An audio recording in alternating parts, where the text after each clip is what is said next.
de la pobreza, del petróleo, la relación Iglesia-Estado y otros temas de interés general. Esta noche, dentro de hora y media al terminar 24 horas, Pablo Emilio Madero, candidato del Partido Demócrata Mexicano a la presidencia de la República, en una entrevista especial en este Canal 2. Gracias. El Demócrata Mexicano postuló ayer como candidato a la presidencia de la República ya en forma oficial al señor Pablo Emilio Madero. Esta noche tengo el gusto de estar con él. Señor Madero, buenas noches. Muy buenas noches, licenciado. Me da mucho gusto estar aquí con usted. Igualmente, señor. Gracias por aceptar esta entrevista. Gracias a usted por su invitación. Gracias. Preguntarle, este Partido Demócrata Mexicano, ¿es el mismo de la Unión Nacional de Opositores? Porque hubo un cambio. Es decir, de hecho, el PDM, Partido Demócrata Mexicano, que es el que tiene el registro y que ayer realizó su Congreso Nacional para elegir candidato, nació en cierta medida del sinarquismo, o sea, vino del sinarquismo. Entonces, tuvieron la idea, desde luego, e invitaron una serie de organismos, partidos y organizaciones laborales y cívicas para integrarse a formar una Unión Nacional Opositora. Entonces, la Unión Nacional Opositora, el PDM es una de las 17 organismos que la integran. Y la Unión Nacional Sinarquista es otro de las 17 que lo integran. Y hay otras organizaciones que en conjunto son 17 actualmente, aunque se abren los brazos para todos los que van a estar llegando, que dice yo también quiero entrar, bienvenido. Si hay identidad de principios, eso es lo fundamental. Los principios son los de la Unión Nacional Sinarquista, que parece un partido de la extrema derecha. Sí, no es extrema derecha, al contrario. Es decir, es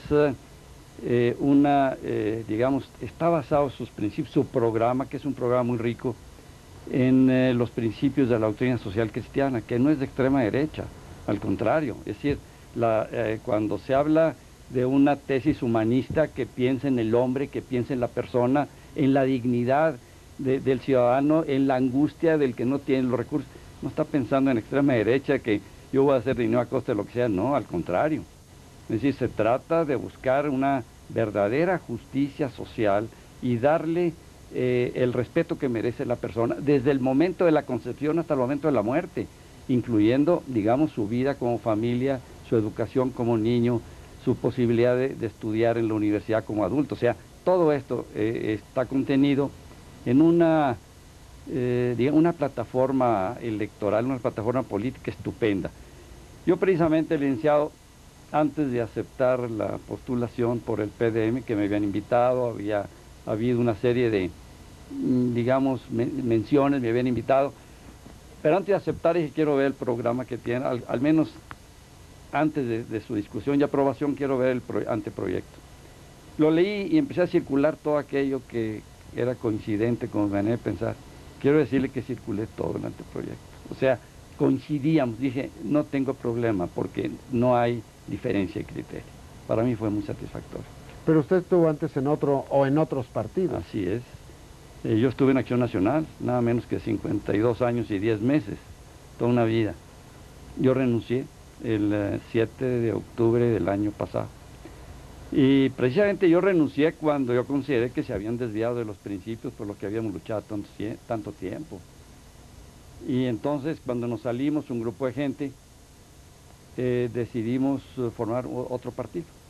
Eso fue el 20 de noviembre. Y el 5 y 6 de marzo, pasado, hace 8 meses, formamos el partido, es decir, lo que fue la esencia misma de toda esta inconformidad que formamos nosotros, digamos, un frente doctrinario y democrático. Cuando ya formamos el partido, le pusimos un partido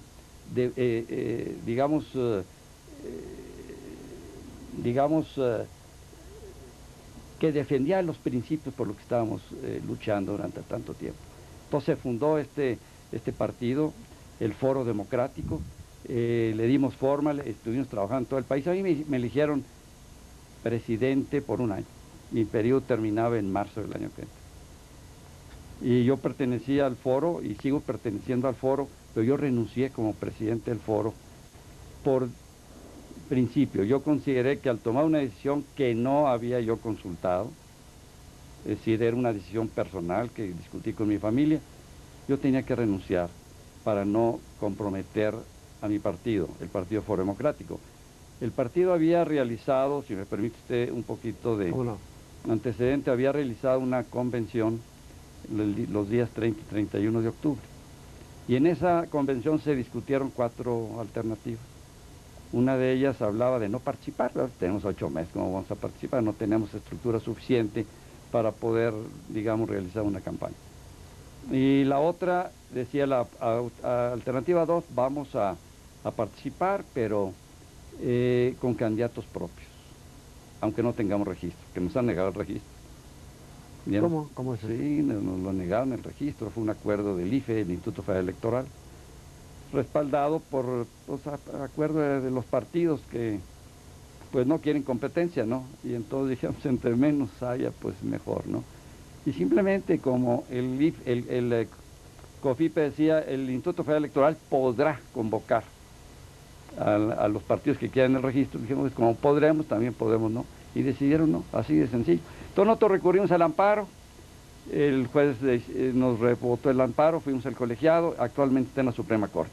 O sea, eso hay cierta posibilidad que sea justicia, porque nosotros recurrimos al amparo porque, de acuerdo a la Constitución, artículo 9, todos los mexicanos tenemos el derecho a participar en política. Y para poder participar en política necesitamos un partido político. Entonces no puede considerarse que no tenemos derecho a un partido político. Es absurdo esto, ¿no? Entonces estamos recurriendo, vamos a ver qué dice la Corte. Pero mientras tanto, la alternativa 2 era, vamos a participar aún sin registro. La 3 era, se leyó una carta que recibimos del ingeniero Cuauhtémoc Cárdenas invitando al foro a sumarse al esfuerzo que él está haciendo y, digamos, considerando que había una posibilidad de acceder a candidatura de diputados y senadores en cierta proporción que todavía no ha sido concretada. Y por último había una carta también recibida del licenciado Marcelo Gagiola Félix, presidente del PDM, invitando a que sumáramos fuerza, por haber identidad ideológica. Entonces, al discutirse en la convención, se descartó la primera. O sea, la gente quería participar, quiere participar, aunque no tengamos todavía muchos años, aunque no hayamos tenido la oportunidad de estructurar el foro como ha ido creciendo y como se ha ido consolidando. Y entonces se discutieron las 3 alternativas restantes. Y después de 2 rondas de votaciones quedaron 2.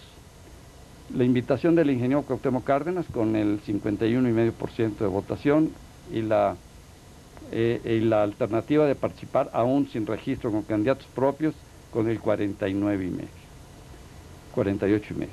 Entonces, bueno, a mí me tocó presidir la convención y pues noté que había una seria inconformidad, había molestia a mucha gente, hubo quienes salieron ahí vociferando un poco, consideraban que no era correcto que hubiera esta aceptación de una alianza con partidos que a lo mejor no coincidimos en lo ideológico.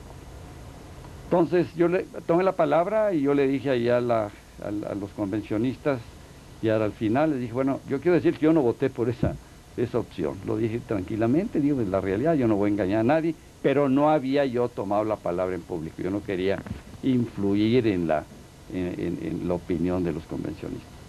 Entonces yo los invito, vamos a trabajar por el foro, el que no quiera, vamos a trabajar por el foro. Sin embargo, cuando hubo es decir, después de que pasó esto, yo llegué a la casa y aquí en las oficinas, telefonazos en un sentido y en otro. ¿Qué pasó? No es posible. ¿Cómo es posible? Yo no lo entiendo. O sea, era una cuestión sostenida de inconformidad. Entonces yo, esto fue creciendo en cierta medida y yo en lo personal también tenía cierta inconformidad. Yo recuerdo, había un punto pendiente porque era el discutir en los 2 partidos, el PRD y el foro, los puntos básicos ideológicos que necesitamos, digamos, redactar para decir estamos de acuerdo en la redacción. De otra manera, ¿cómo hacer una campaña si no hay coincidencia? Se nombró la comisión plural, empezó a trabajar y se convocó a una junta, a una reunión, para discutir, es decir, para, digamos, llevarle al ingeniero Cuauhtémoc Cárdenas la lista de los 15 puntos fundamentales. Entonces hicimos la cita, llegué yo con el licenciado Jorge Eugenio Ortiz Gallegos, llegué allá a la junta y me voy encontrando con que había una rueda de prensa convocada, había cuando menos 100 periodistas y cámaras de televisión. Bueno, tuvimos la cosa, hicimos entrega de la lista y luego hubo rueda de prensa y ahí me sentaron ahí, grandes fotografías y toda la cosa, y yo hablé con claridad, o sea, yo contestando preguntas de los periodistas les dije, bueno, yo quiero decirles que en el foro, aún para los foristas faltan todavía 2 requisitos por llenarse, porque en la siguiente convención, porque se tomó el acuerdo de convocar a otra convención para discutir estos 15 puntos y discutir el paquete de candidaturas. Allí los foristas se van a expresar, van a tener oportunidad de expresarse y van a discutir los puntos ideológicos. Entonces viene un periodista y me pregunta, bueno, ¿y qué va a pasar si no se ponen de acuerdo? Bueno, tiene que haber acuerdo, si no hay acuerdo, no hay acuerdo, o sea, es decir, se rompe el acuerdo. Y hay algunos temas, desde luego, ideológicos difíciles. Entonces un periodista dice, bueno, ¿y qué pasa, por ejemplo, en cuestión del aborto? ¿Qué opina el foro? Le dije, yo en cuestión del aborto no hay la menor duda. Ahí decimos que el niño tiene derecho a la vida desde el momento de la concepción. Bueno, pero ahí hay problema con el PRD, pues sí. Yo entiendo que en el PRD hay quienes piensan que el aborto debe ser despenalizado y que el aborto se puede considerar como un mecanismo de control natal. Ahí estamos en total desacuerdo. Ahora, yo lo que quiero es que la comisión plural redacte, lo presente a la consideración de los partidos y que los partidos decidan. Y así estuvo esa reunión, ¿verdad? De tal manera que, visto todos esos antecedentes, para mí se fue complicando la cosa. O sea, en mi fuero interno. O sea, yo iba pensando que pues estaba yo representando un partido que tenía principios y yo sentía que iba a ser imposible hacer una conciliación de principios fundamentales. En la cuestión educativa, en la cuestión religiosa, en la cuestión, no sé, tenencia de la parcela, 15 puntos que había. Entonces llegó un momento, y con la gente muy inquieta, llegó un momento que dije, quiero trabajar por el foro. Quiero decir eso sin lugar a duda, y creo que estoy trabajando por el foro en 2 formas.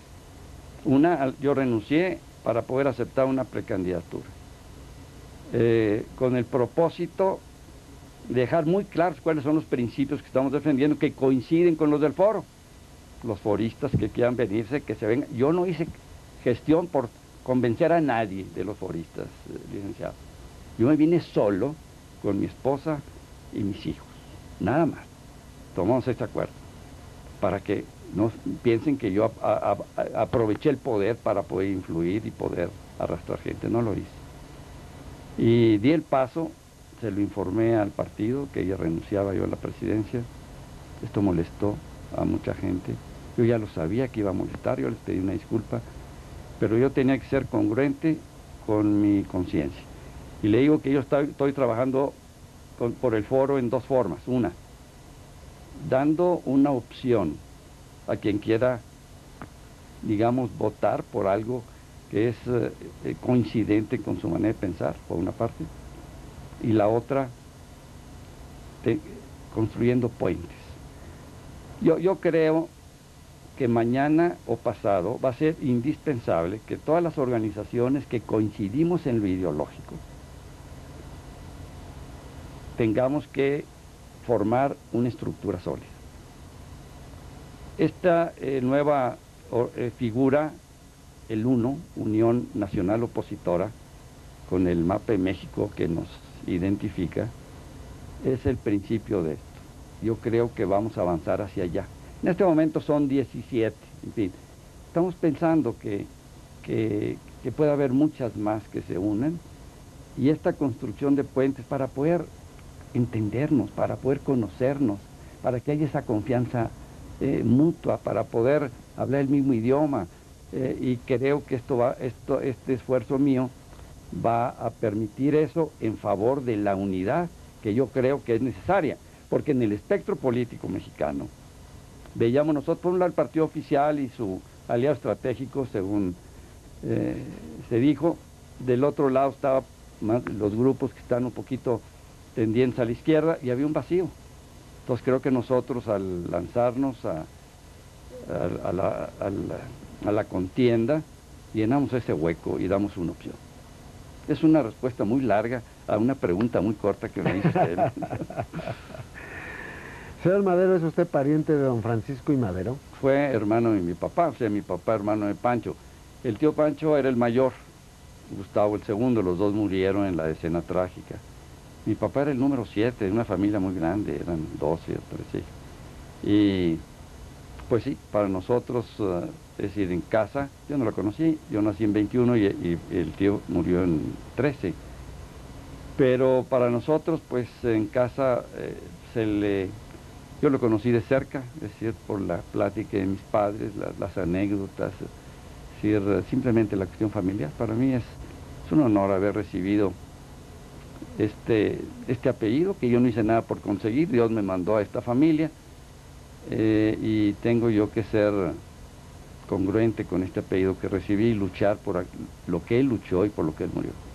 ¿Pero usted cree que está luchando realmente por lo que él luchó y por lo que él murió? Yo creo que sí. O sea, él luchó, es decir, en 1910 por el sufragio efectivo. Y el sufragio efectivo, licenciado, es voto libre, voto escrupulosamente computado y respetado.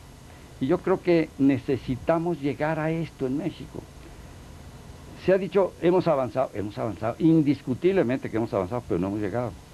Y yo creo que estas broncas electorales que hay actualmente en Yucatán, ayer en Coahuila, en el Estado de México, digo, no debe haberlas.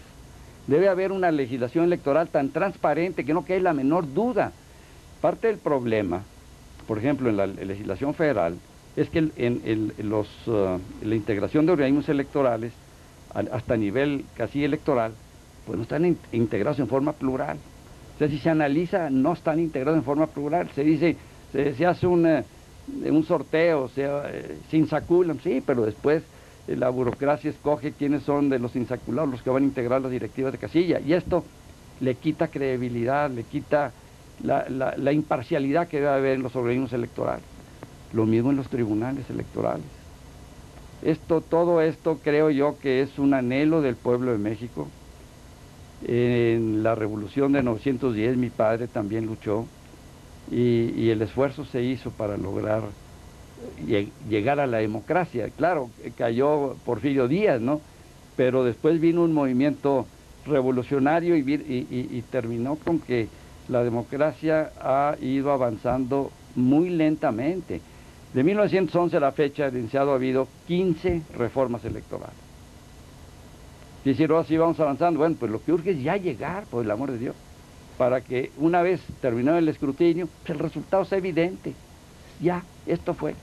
Y no pensar que a base de plantones o de caravanas o de amenazas se van a lograr resultados electorales. Quisiera conocer su pensamiento sobre ciertos temas generales que nos preocupan. El primero, desde luego, es la educación. La educación, consideramos nosotros que la educación debe ser, en primer lugar, perfeccionada. Tenemos nosotros en México un subdesarrollo en esa materia.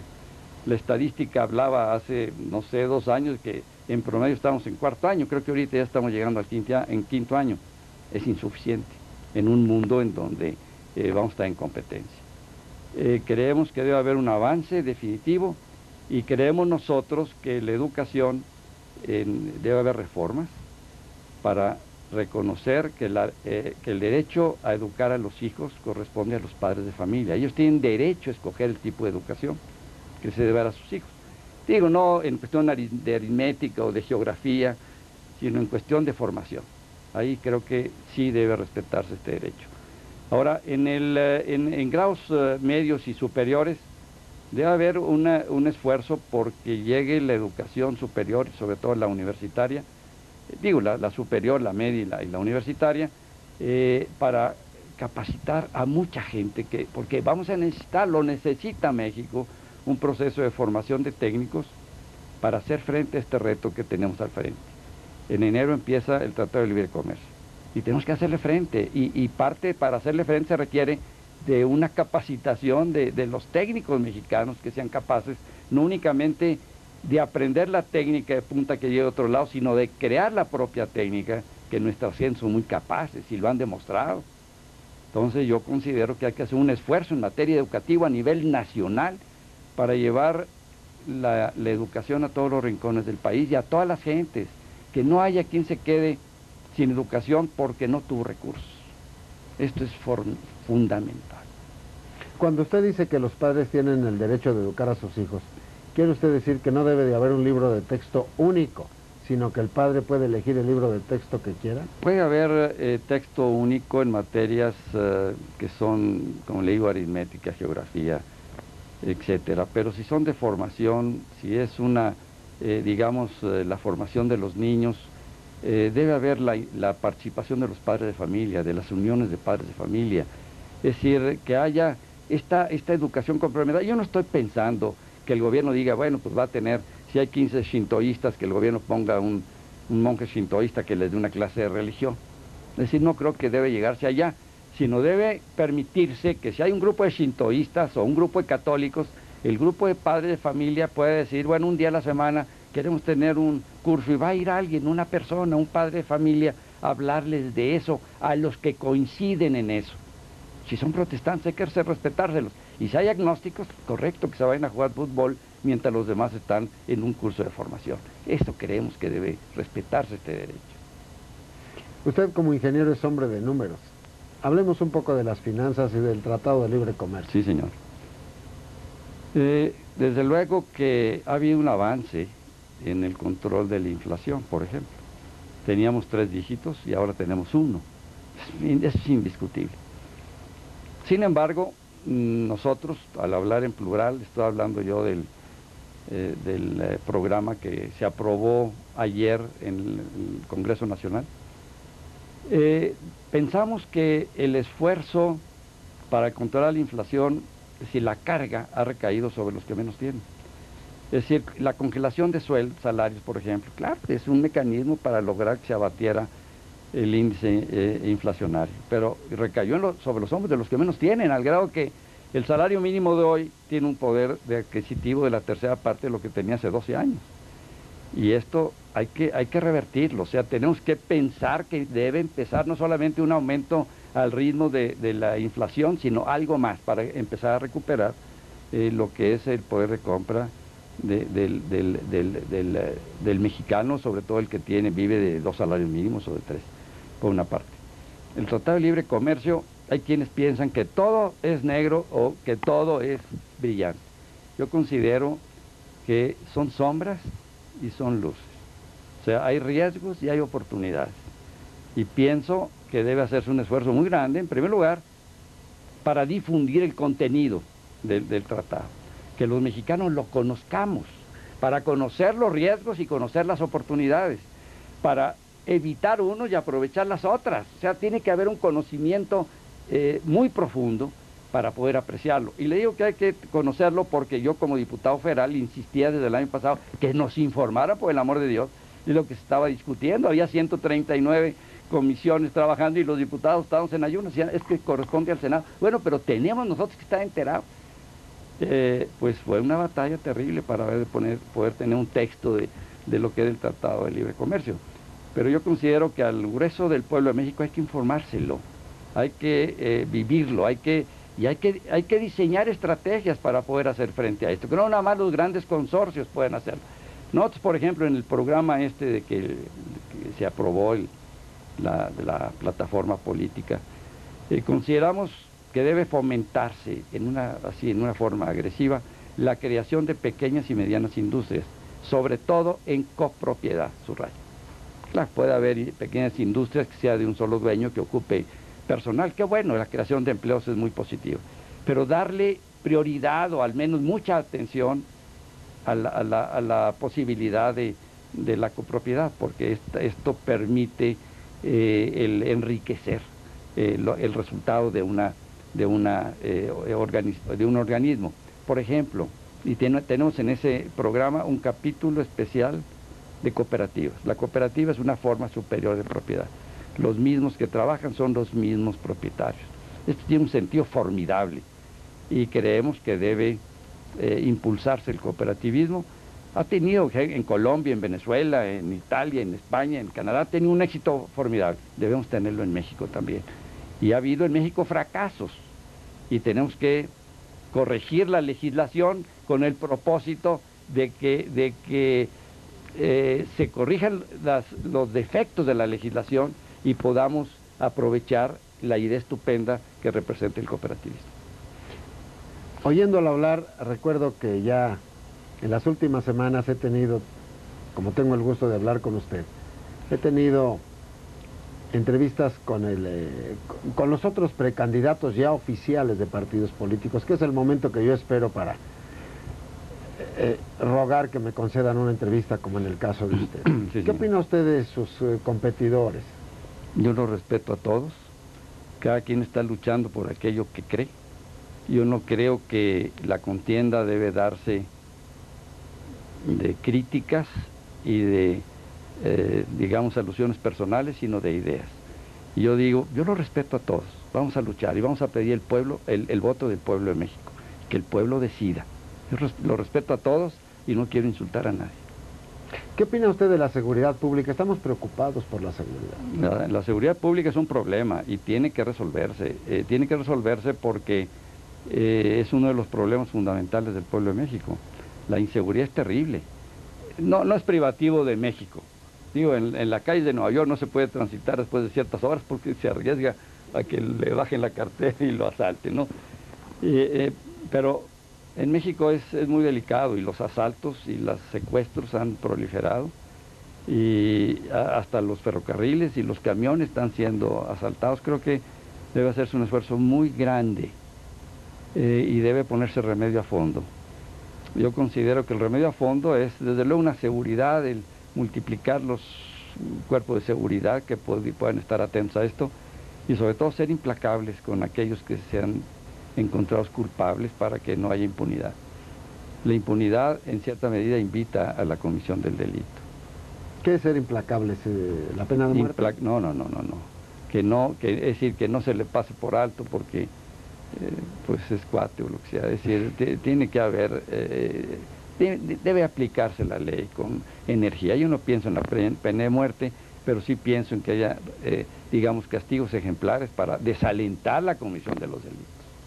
Ingeniero Madero, como candidato del Partido Demócrata Mexicano, o UNO, que es una coalición de partidos, ¿considera usted que la herramienta electoral actual con la credencial con fotografía y todos los sistemas de vigilancia del voto es confiable? Bueno, licenciado, ha habido avances indiscutiblemente. Yo pienso que digamos, esta credencial de elector con fotografía es un avance formidable. Habíamos luchado muchos años por ello y ya se logró y qué bueno. Sin embargo, debe perfeccionarse. Le voy a poner un ejemplo. No hace mucho fueron las elecciones en Coahuila. A mí me tocó estar cerca porque Jesús González Chimal, compañero mío en el Partido Foro Democrático, pues era candidato de una alianza ahí en Coahuila.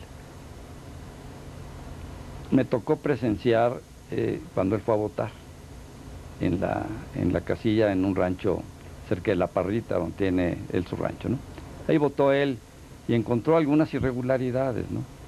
Ahí había fundamentalmente, se usaba una tinta indeleble que tuvo su historia muy interesante, porque resulta que la tinta indeleble que se había autorizado quemaba el dedo. Entonces en la madrugada se decidió usar otra tinta indeleble que no quemara el dedo.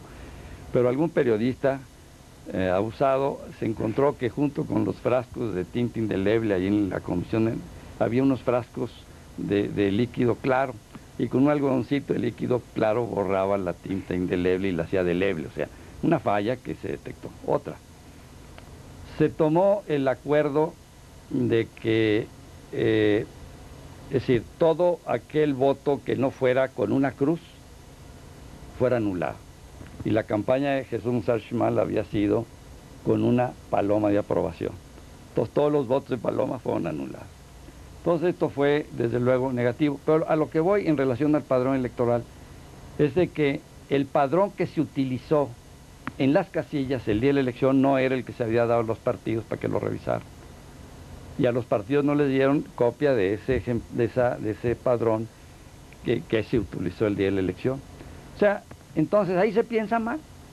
O sea, tú me diste para que revisara un padrón, ya luego usas otro. Y se quedaron gente sin poder votar porque no aparecía en el padrón. Entonces, por eso le digo, es un avance estupendo, pero no es suficiente. O sea, tenemos que ver que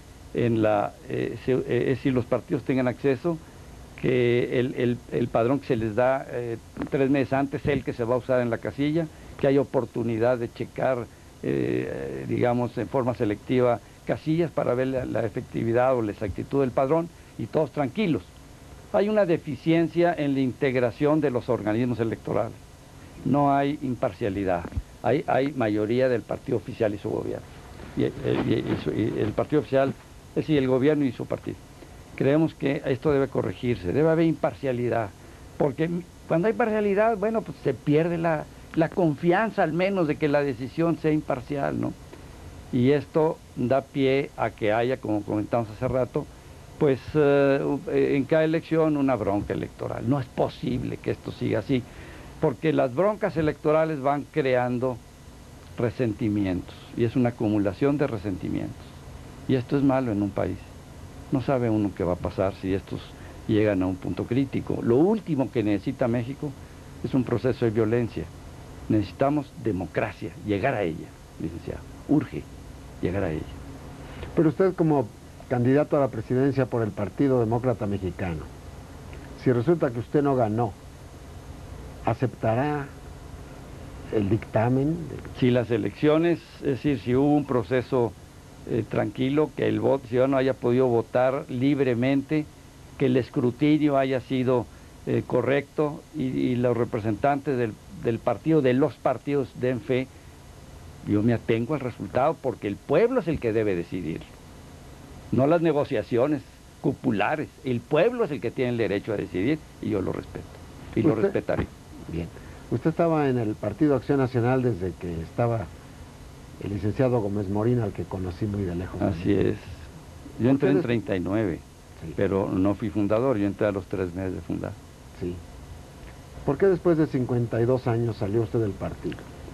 Bien, en 1989 hubo una reforma constitucional, seguramente usted la recuerda, en la cual el gobierno, el partido del gobierno, el PRI, necesitaba el apoyo de los diputados del PAN para tener la mayoría necesaria para lograr una reforma constitucional, porque ya en la reforma constitucional no es mitad más uno, sino es una mayoría calificada muy sólida. Entonces necesitaba los votos, y hubo una presión terrible para convencer, o entre comillas, a los diputados del PAN para que votaran a favor de esa reforma.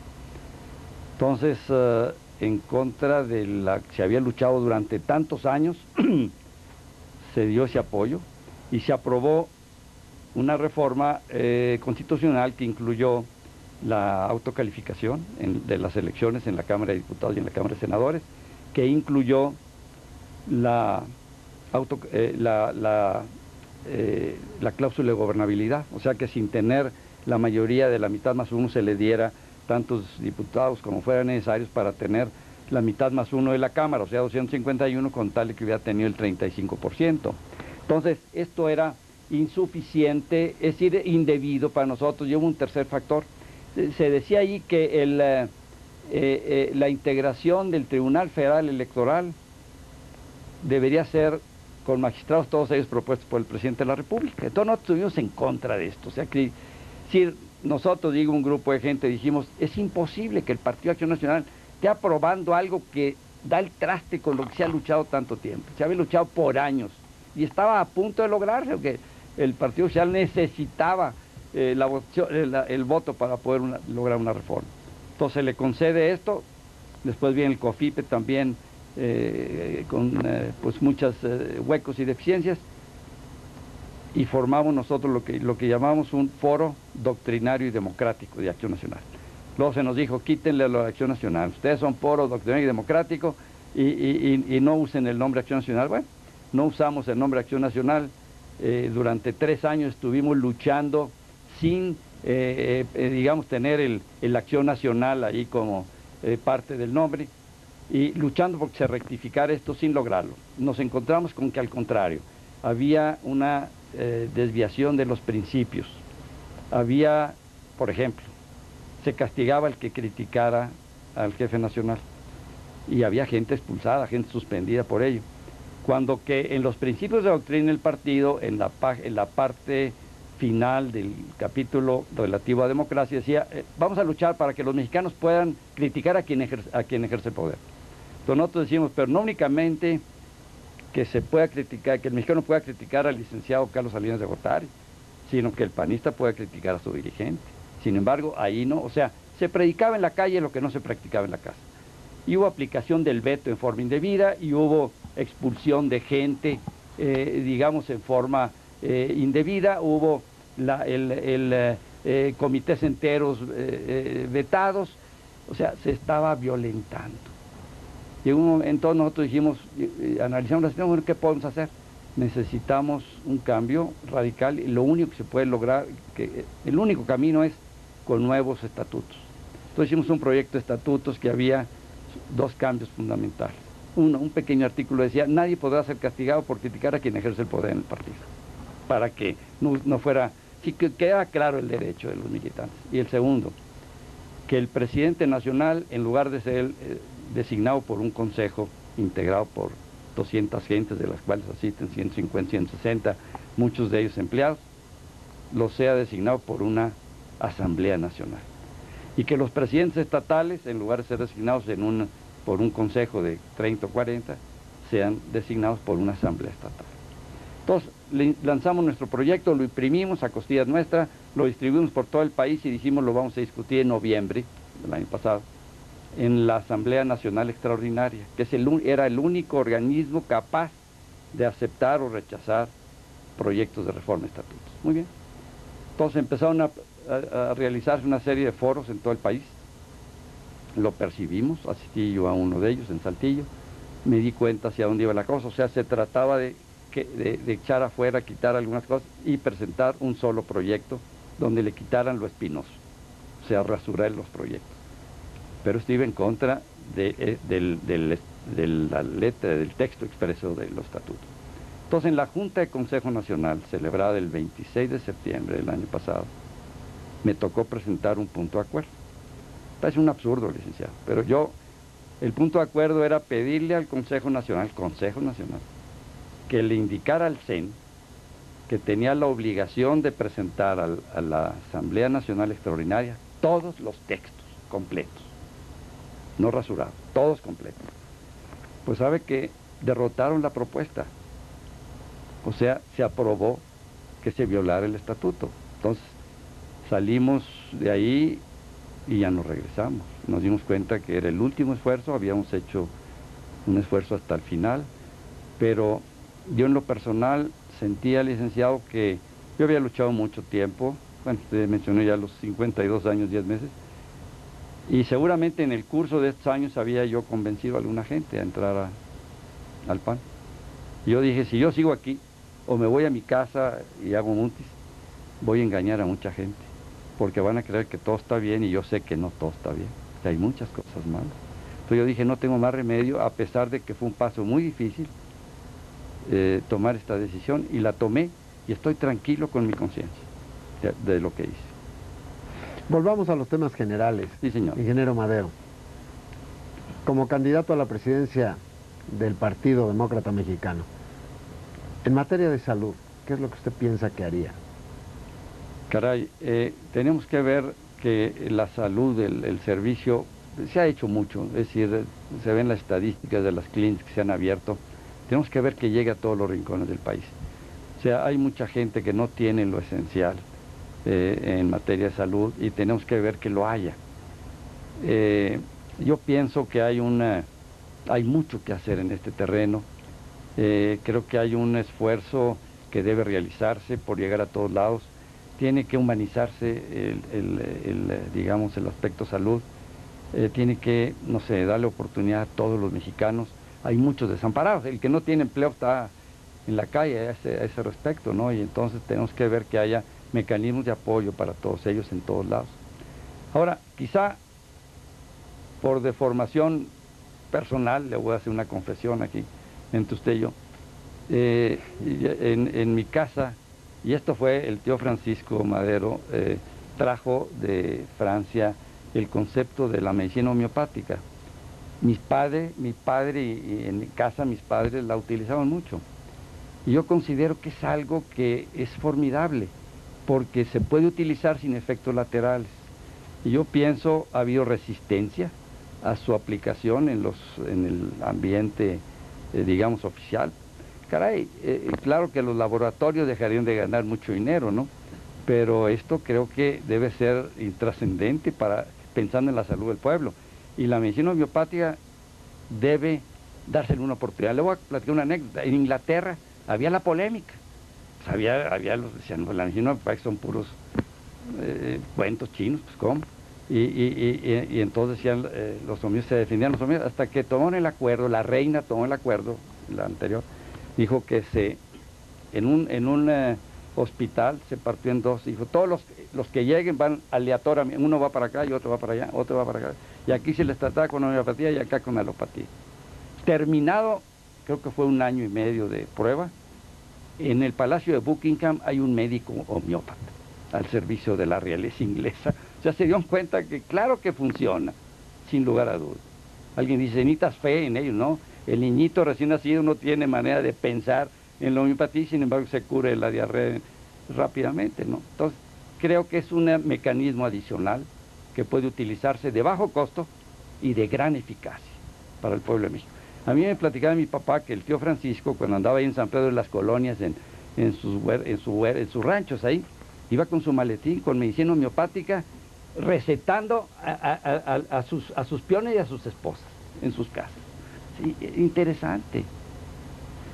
Y ahora existe ya, claro, una Escuela Nacional de Medicina Homeopática, se le ha reconocido, etcétera, pero todavía hay resistencia a esto y creo que debe darse la oportunidad. Que hagan la prueba, como lo hicieron en Inglaterra, y ver el resultado. Si usted llegara al Palacio Nacional, ¿impulsaría la homeopatía? Yo digo que sí, no por capricho o porque yo diga que yo tenga la razón, sino que se le dé oportunidad a demostrar la eficacia de ese mecanismo de salud. Estupendo. Es decir, creo que para el mexicano sería una solución, sobre todo los más desamparados. Es barata y es eficaz, y no tiene efectos laterales. Señor Madero, el tío Francisco también era espiritista. Sí, me dicen que sí. Ya he leído algo de él. El tío Francisco nació en Parras, se educó en Saltillo, en la escuela de los jesuitas del Colegio San Juan, pero de jovencito se fue a Francia. Y llegó jovencito, se pasó muchos años estudiando allá. Y allá pues conoció a los que estaban muy de moda entonces con la cuestión espiritista. Sí, tomó esa idea, estuvo explorando esto, y regresando traía algunas ideas. Pero quiero decirle, yo leí con mucha atención y mucho cuidado su epistolario, sus notas, etcétera. Y él, si bien había tenido esto de creer en el espiritismo, no había perdido la fe en Dios. Y él tenía un gran anhelo, una angustia por ello. Yo quiero decirle que en casa, mi casa que es la suya, allá en Monterrey, tengo un recuerdo espléndido. Cuando murió su esposa, mi tía Sarita, le regaló a mi papá un Cristo hermosísimo. Y lo llevó mi papá a la casa. Y antes de morir mi papá, dijo, cuando yo muera, yo tengo 3 hermanas, y yo soy el único hombre, dijo, quiero que Pablo se lo lleve a su casa.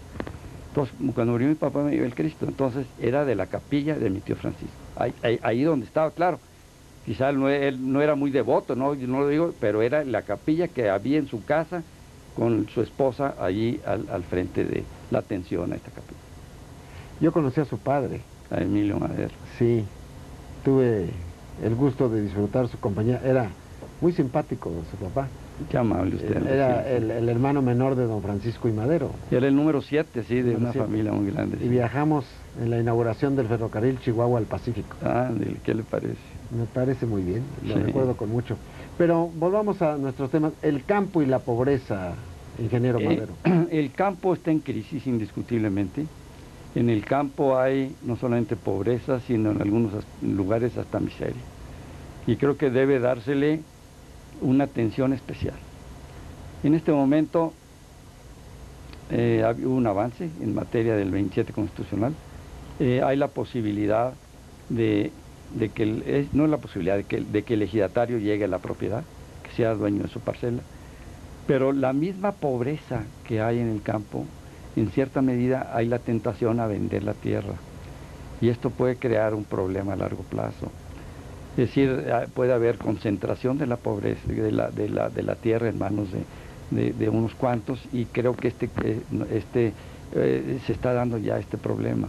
Entonces creo yo que debe hacerse un esfuerzo muy grande para convencer al ejidatario que su tierra tiene un valor muy grande, que la debe cuidar, que no la venda, que se espere tantito, que dé oportunidad a que haya una capacitación, un apoyo de parte del gobierno, una aplicación de técnicas. Si es cuestión de riego de Israel, traerla allá, aprovechan el agua 6 veces más que nosotros, riegan 6 veces más hectáreas por litro que nosotros, por litro por segundo. Entonces, es porque tienen un sistema de riego en lo que no hay evaporación. Usted lo conoce, se ve seco, pero la humedad está donde se necesita, que es en la raíz. O sea, y como esto, darle mucha atención al campesino, enseñarle lo que significa verdaderamente su tierra, para que no la venda. A mí me impactó mucho una explicación, una presentación que hizo un ingeniero Burciaga en Saltillo. Él es agrónomo ahí de la Narro de Saltillo, y él dice: con 2 hectáreas yo les he demostrado que vive una familia campesina, se atiende bien su parcela, y se los ha demostrado con técnica, o sea, es decir, aplicando lo que debe ser. Entonces creo que esta técnica hay que llevarle esperanza al campesino para que no venda su tierra, y hay que llevarle apoyo, o sea, que no haya todas estas, digamos, pues, ha habido incluso también corrupción, y esto desalienta al campesino. Yo le voy a dar un ejemplo que a mí me tocó vivir. A mí me invitaron a ir a visitar algún ejido de la tierra, de la zona temporalera del Mante. Entonces fui con un compadre mío y fuimos allá a visitar nada menos que un ejido que se llama Lázaro Cárdenas, en la zona temporalera. Ahí me encontré a todos. Y el problema de ellos era de este tamaño. Ellos habían conseguido un crédito para comprar su equipo y les habían dado 5 años para pagar. Y lo pagaron en 3 años. Nada más que al darles el crédito les dijeron: pero alguien tiene que hacer frente. Y entonces alguien, el líder, dijo: yo me firmo.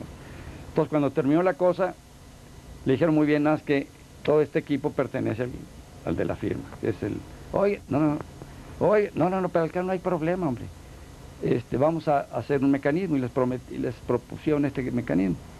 Ustedes a ver sus tierras, qué tierras tienen ociosas, vamos a un seguro, la Aseguradora Nacional Agrícola, vamos aquí, y luego viene un siniestro, se les va a pagar y con eso compran el otro equipo.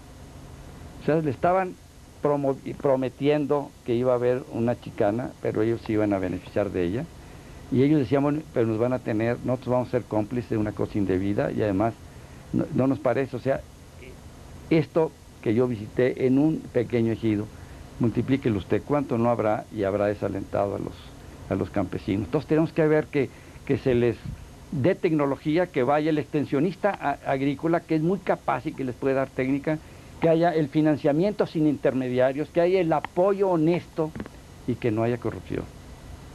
Esto es vital y fundamental para llevar paz, tranquilidad, esperanza al campesino. Ingeniero Madero, le he escuchado varias veces decir que usted podría llegar a la presidencia con el favor de Dios. ¿Ese es un voto que usted necesita? Yo no creo que Dios vaya a venir a votar por mí, pero yo digo con el favor de Dios en el sentido de que yo le pido, yo creo en Dios, claro, y le pido que me preste vida y salud. Yo creo que el hecho de yo poder llegar al final de esta campaña y poder, en caso de ser electo, tener 6 años de ejercicio, pues depende de tener vida y tener salud. Y esa no me la da más que el Señor allá de arriba. Yo tengo plenas seguridad, creo en él. Por eso lo digo, es decir, quizá lo digo por costumbre, pero no es porque yo quiera que venga a votar por mí el Señor, ¿verdad? Que me dé fuerza nada más, que me dé constancia en el esfuerzo, que me permita ser congruente con mis principios. ¿Usted cree que las reformas constitucionales, con el restablecimiento de las relaciones Iglesia-Estado, han sido suficientes? No, creo que hay que avanzar un poquito más. Creo que ha habido un avance, indiscutiblemente, pero yo no creo que la Iglesia deba estar subordinada al Estado, ni que deba estar subordinada a la Secretaría de Gobernación. Ya les dio los registros, no hubo problema, pero simplemente el hecho de estar ahí como que hay una subordinación. Y que los templos, y que yo te digo, es decir, los templos debe construirlos el pueblo de México y deben ser destinados para aquello para lo cual el pueblo construyó ese edificio. Y debe respetarse ese derecho, sin que haya la interferencia de la autoridad, que no sé, yo entiendo el porqué de todo esto. Sí fue un paso y fue un paso importante. No se podía dar completo quizá, porque había muchas fuerzas en contra, pero falta llegar a la meta, respetar plenamente a las iglesias, no digo nada más la Iglesia Católica, que es la mayoritaria, la que hemos, digamos, tenido por herencia aquí en México, pero a todas las iglesias, que se les respete su identidad, que se les respeten sus templos. Y creo que esto le dará, digamos, el lugar que merecen las iglesias. Hay una restricción en cuanto a las iglesias, que no pueden tener, digamos, acceso a medios de comunicación en propiedad. Pues creo que, ¿por qué no? Usted dice que hay que respetar la propiedad de las iglesias que se construyeron por los fieles de esas iglesias. ¿Quiere usted decir que habría que regresar, por ejemplo, a la Iglesia Católica? Muchas iglesias que hoy son bibliotecas o centros sociales o de alguna manera, que se nacionalizaron el siglo pasado. No, yo pienso que esto que se nacionalizó el siglo pasado, pues sí, ya pasó. Yo digo para adelante que no haya este tipo de control, para que no haya esa deformación que sí hubo en el pasado. O sea, en el pasado hubo, digamos, el quitar el templo al servicio, y yo he visto incluso un templo convertido ahí pues en caballeriza, no sé qué. En un hotel allá en Oaxaca, pues el salón de fiestas ahí donde está la orquesta, pues es el altar de la capilla del convento de Santa Cecilia, Santa Catalina, no sé qué. Entonces, esto debe terminar, ¿verdad? O sea, para el futuro, o sea, yo no quiero broncas hacia el pasado, pero vamos a construir hacia el futuro. Que haya respeto hacia el futuro, o sea, tu pueblo, porque es el pueblo el que está construyendo. Tu pueblo construiste esto porque lo quieres destinar a esto, se te respeta tu derecho. De ahora en adelante. De ahora en adelante. Ingeniero Madero, como candidato a la presidencia del Partido Demócrata Mexicano, ¿qué haría usted con el petróleo? Ah, caray, el petróleo es un aspecto muy importante. Yo considero que México vive actualmente en gran medida, descansa su economía en la exportación de petróleo, 1,5 millones de barriles al día. Pero el petróleo tiene un límite, o sea, no es indefinido. Entonces tenemos que, yo pienso que debe, y he hablado yo algo en la Cámara al respecto, debemos pensar en poner un límite y decir, cuando lleguen las reservas, digamos, a 40 años, al consumo previsible de crecimiento de México, se suspende la exportación, para dar una generación y media de tiempo para encontrar fuentes alternas de energía, por una parte. Yo pienso que debe, desde luego, dedicársele esfuerzo y dinero para perforar y lograr cuantificar bien nuestras reservas, para precisamente que esta estrategia de exportación y de limitación a las exportaciones, pues no vaya a ser entorpecida por falta de exploración. Hay que saber qué es lo que tenemos. Pero hay otro aspecto muy importante, tenemos que darle una importancia grande a las formas alternas de energía. Creo, por ejemplo, no sé si usted ha estado en el Istmo de Tehuantepec, allí en la Ventosa, camino ahí donde está el Istmo de Tehuantepec, se estrecha, entonces hay un viento constante. Dicen que si un camión se descompone allí, lo despinta de un lado el viento y la arena que le está golpeando. Entonces, es necesario que esta fuerza eólica se aproveche. Es decir, son muchos millones de kilowatts que pueden ser aprovechados. La geotermia ya está siendo aprovechada, pero quizá no en forma suficiente. Somos un país pues con una formación volcánica muy numerosa y a lo mejor hay muchos elementos adicionales. Que la hidráulica se termine en todas las posibilidades y explorar la cuestión de energía solar y de mareas para todas fuentes renovables de energía, para poder preparar a México para el momento, licenciado, en que se acabe el petróleo, porque actualmente vivimos de la exportación del petróleo y del uso del petróleo, que ya tenemos aquí. El día que se acabe vamos a tener doble bolazo, ni vamos a poder exportar y vamos a tener que comprar energía cara. De tal manera que debe hacerse un esfuerzo muy grande para encontrar fuentes alternas de energía. El otro día en un discurso que grabamos de usted, ingeniero Madero, le escuché decir que va a buscar que los pobres tengan derecho a votar. Yo no he visto en la ley ninguna discriminación contra los pobres en materia de voto. No sé exactamente a qué me referiría yo. ¿En dónde fue el discurso? No fue un discurso la semana pasada, ajá, en que decía usted que buscará que el voto se establezca como derecho de todos los mexicanos. Sí, yo considero que a lo mejor era esto que le voy a decir a usted. El voto debe ser libre y no debe ser inducido. Y quizá la expresión que yo utilicé fue en este sentido. Cuando estuve yo en Coahuila, percibí, y lo vimos ahí mismo en esta casilla que le digo que visitamos, cómo estaba un individuo viendo por quién votaban los electores, o sea, junto a la mampara. Y Gonzalo Chimal le preguntó, bueno, ¿y qué está haciendo este señor ahí? No, es miembro de un partido. Total, ahí se aclaró. Pero lo que estaban buscando es cuando venía un camión cargado de campesinos, había que ver por quién votara, para ver si merecían el estímulo que se les estaba dando. Le estaban dando 100 y 150 y hasta 200 pesos nuevos por voto. Entonces, esto es indebido, esto es aprovechar la miseria del pueblo, o sea, el hambre. O sea, yo entiendo al campesino, si no tiene tierra, si no ha podido sembrar, si se le lo que sea, no tiene recursos, su familia angustiada, y le ofrecen 200 pesos por su voto, va y lo deposita.